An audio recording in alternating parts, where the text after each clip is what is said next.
Recently, my husband and I were in Scottsdale, Arizona, where we spent a lot of time in the Old Town area, which has many restaurants, shops, galleries, and winery tasting rooms. As we walked around, I kept catching glimpses of a rust-colored building a couple blocks away and wondered what that dramatic-looking building was. A couple of days later, it turned out a visit to that building was part of my itinerary. It was Western Spirit, Scottsdale's Museum of the West. The stunner of an eco-friendly building held fascinating displays and exhibits inside that we found educational, interesting, and enlightening. I'm Courtney Drake McDonough, the publisher of RealFoodTraveler.com and host of the Real Food Traveler podcast. My guest today is Andrew Petrick Nelson, who's the chief curator of this special museum, Western Spirit. Welcome, Andrew. Thanks for having me, Courtney. Yeah, I'm so glad you're here. Let's start by having you provide an overall description of what the museum is. Well, Western Spirit is, as the name suggests, we're a Western museum. We're a museum where we tell the story of the North American West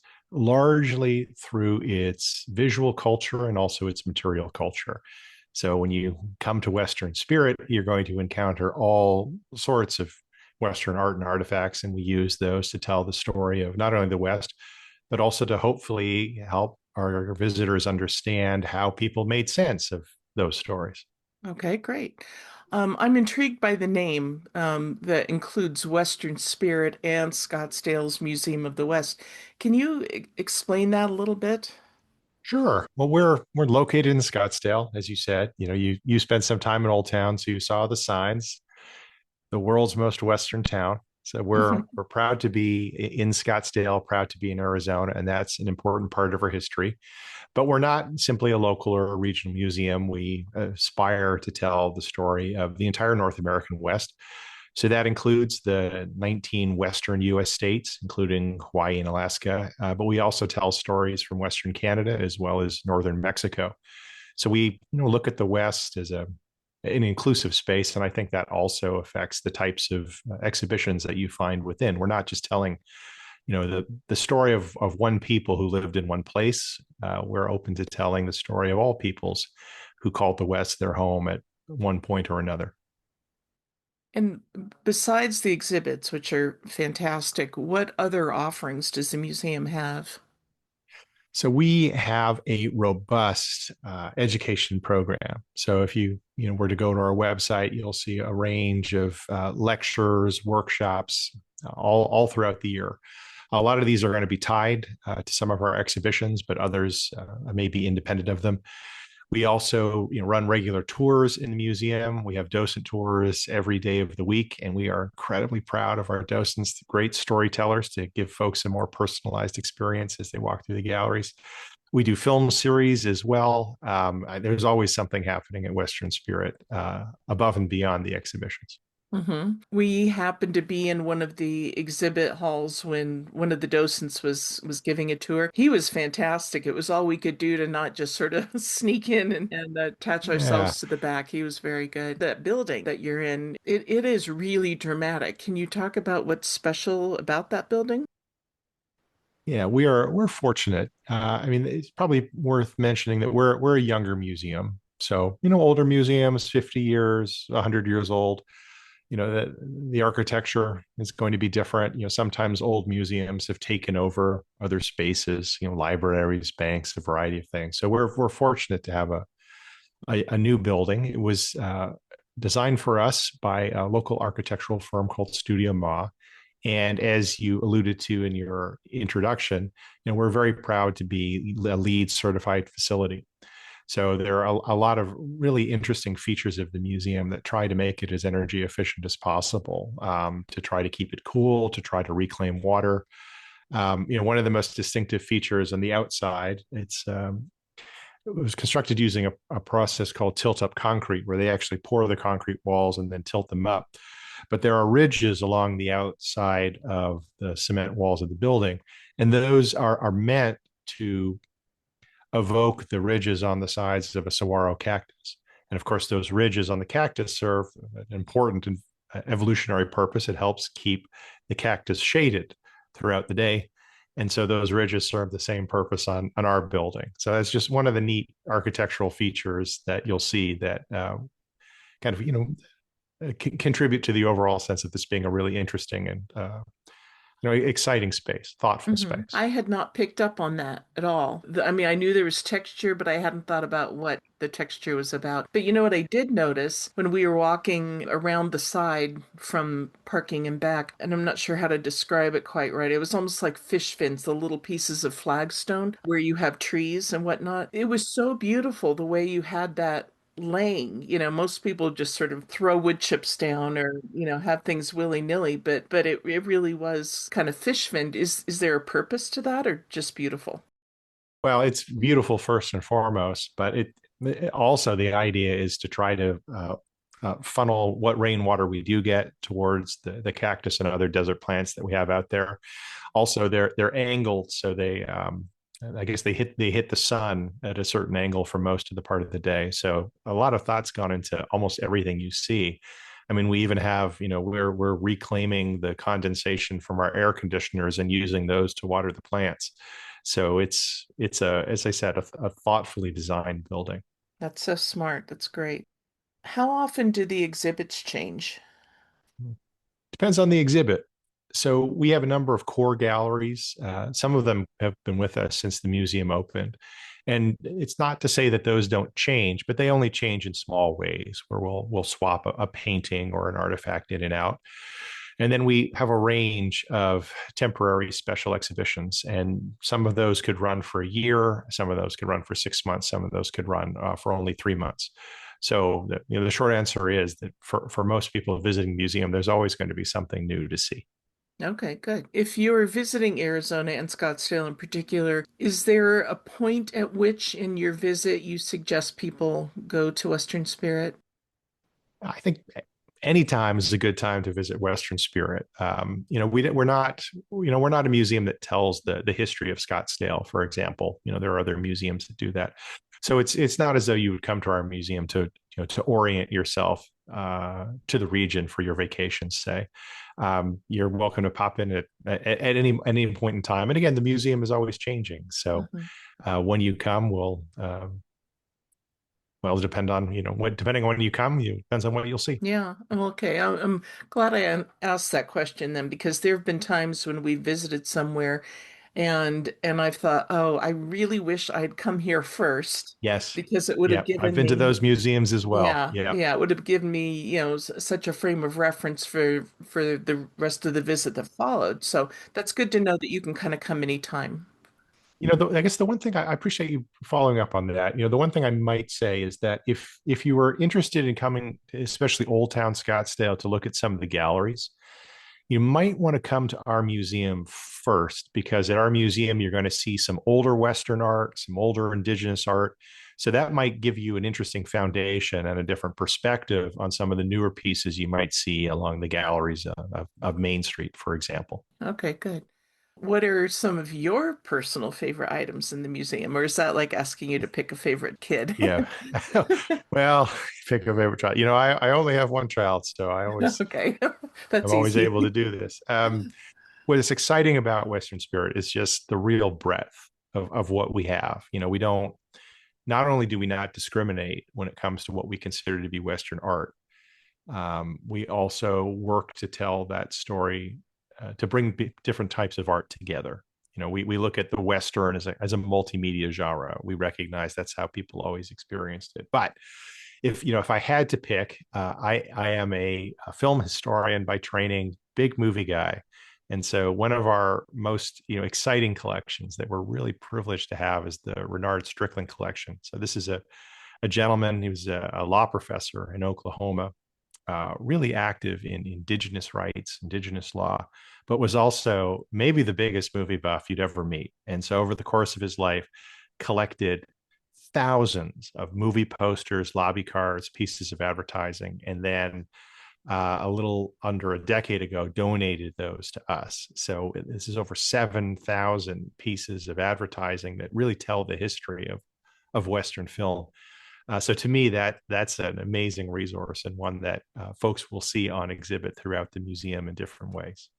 Yeah, I saw a few of those posters. My husband said I've never even given any thought to those posters before, but there was so Yeah. much more to them, and they really are a work of art unto themselves. And there was one, a placard that showed this very colorful poster, and it said that that was from a movie from the time when everything was still black and white. The movies were still black and white, but using color was a way to entice potential moviegoers, even though the real thing they were going to see was going to be black and white. I'd never thought about that before. Well, that warms my heart as a curator because it's always nice to talk to somebody who not only read the label but remembered it.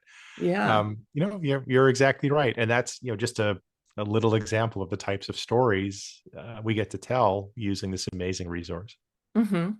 Are there things people might overlook going through the museum that you would want to say to them, oh, take special note of this, and here's why?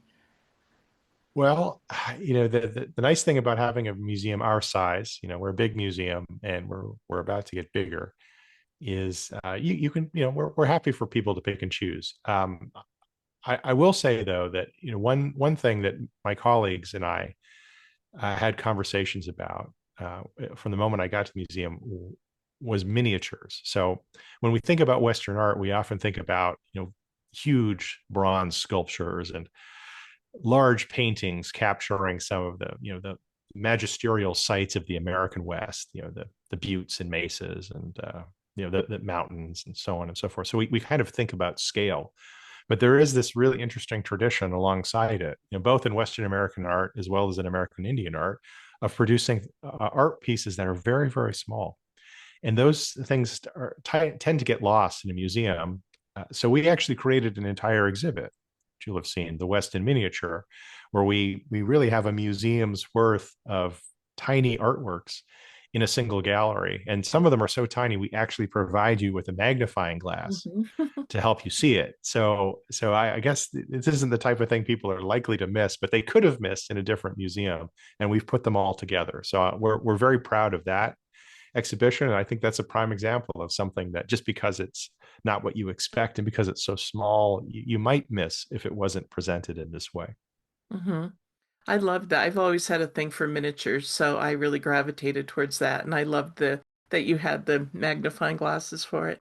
Yeah. I'd also add in that same room, just farther down the wall, you had a big collection of spurs. And Mhm. they're so ornate. Again, I never gave a second thought to spurs because, this Yeah. isn't my world. And they were so beautiful. And same with chaps. Not that they were, well, they were beautiful. There was a lot of artistry to those, but I didn't know such things about chaps. I just hadn't, you see them in paintings, you see them on sculptures. I'd Yeah. never really given much thought to it beyond just the functionality of them. The woolly ones, Yeah. I'd never seen those before. Those were so cool. Yeah. No, I mean, we're fortunate to have a large collection of, material culture artifacts. So in this case, cowboy and ranching materials. And that's what happens when you put them into a museum. These are everyday objects. They serve practical purposes. But something happens when you put something in a gallery and you exhibit it in a certain way. You begin to appreciate the artfulness of the everyday, how these things did have a practical purpose, a very practical purpose. I kind of, like the most practical purposes of all, like to keep someone warm, for example. And yet when we Mhm. look at the design of the spurs or the tooling of the leather, we see that these are indeed pieces of art. And we see that in other artifacts in the museum as well, that something could be both purposeful and in terms of having some practical use, but then that doesn't mean it isn't a piece of art. Yeah, absolutely. I also want to throw in another also your gift shop. I loved your gift shop. Oh, I'm thank a you. sucker for museum gift shops, but yours was really good, and it's very clear and obvious where it is. It's not, sometimes they're a little hard to find and tucked away, but it's really very near um, where you first check in and get your tickets. Yeah, no, our gift museum store manager Amanda does a really a great job. I think what folks appreciate about it is there's the kind of thoughtfulness that you're gonna find the things you expect, but it's not the tacky stuff you might find elsewhere in Scottsdale. We're really proud of it, so I appreciate you saying that. Right, yeah. What is the best way for people to learn more about Western Spirit and to plan their visit? Sure. So westernspirit.org is our website. And so that's where you can find You can either buy tickets in advance if you want to, or you can buy them at the door. You'll find all of the different ticket prices, and you can also see what exhibits are on display right now, what exhibits are coming up soon, and you can also see all of our education programming. So you'll be able to see if we've got a lecture or a special tour or maybe a movie on a particular day to help you plan your visit. So westernspirit.org. And what about the tours? Are they something you pay for or have to sign up for in advance? No, so we offer three docent tours every single day, and those are included with admission. So they're sort of at regular hours. We got one in the morning, one around midday, and one in the early afternoon. So those are times people are most likely to be in the museum. So if you're interested, join a tour from one of our fabulous docents. That's great. Lots of opportunity for that. How about on social media? Where can we find you there? Yeah, at Western Spirit Museum on Facebook and on Instagram. And Instagram, especially, if you want to get a sense of some of the things we've been doing lately, uh, you can sort of scroll through our reels and get a sense of what it's like to be here. Okay. And I found out kind of the hard way that I should have checked your Instagram the day we were going to go, because you were closing early for your big fundraiser. Oh And no. had I gone to Instagram, I would have seen Oh, that. So it sounds like that's where you put some of the time sensitive we do, information and on like the that. website, yeah, and that only happens maybe once or twice a year where we have to close early. I'm sorry that Okay. happened. Okay. That's But yeah, okay. Instagram and also on the website. And if we're closed at a particular time, you're not able to buy a ticket online. But I'm sorry to Okay. hear that. Well, maybe you can come back and visit us again. Yeah, well, we were able to come back the next day and it worked out just fine. So, Perfect. yeah, it was great. Well, it's Oh, I'm my glad fault to for hear that. not checking that because often places will put the time sensitive information, on social media. So that's why I wanted to make sure we mentioned that and We also, do. because it sounds like you're very active on there and it's a good way for people to have just another layer of a way to get to know you. This has been wonderful, and I'm so glad that you were willing Yeah. to take some time and talk to our listeners today. And we always have an associated article on our website, realfoodtraveler.com, that has a little player so you can listen to this podcast, but it'll have your picture on there and some pictures from the museum and the exhibits and the building. And we'll have links to your website there and to your social media. But the Real Food Traveler podcast is always also available pretty much anywhere you like to listen. Yeah. So, Wherever fine podcasts are found. exactly. Thank you for saying that. All right. Well, Andrew, thank you so much for your time today and for having such an awesome museum. I already look forward to coming back to see what's new. Thank you. Well, I appreciate the chance to talk to you, and I look forward to seeing you next time and look forward to welcoming your listeners.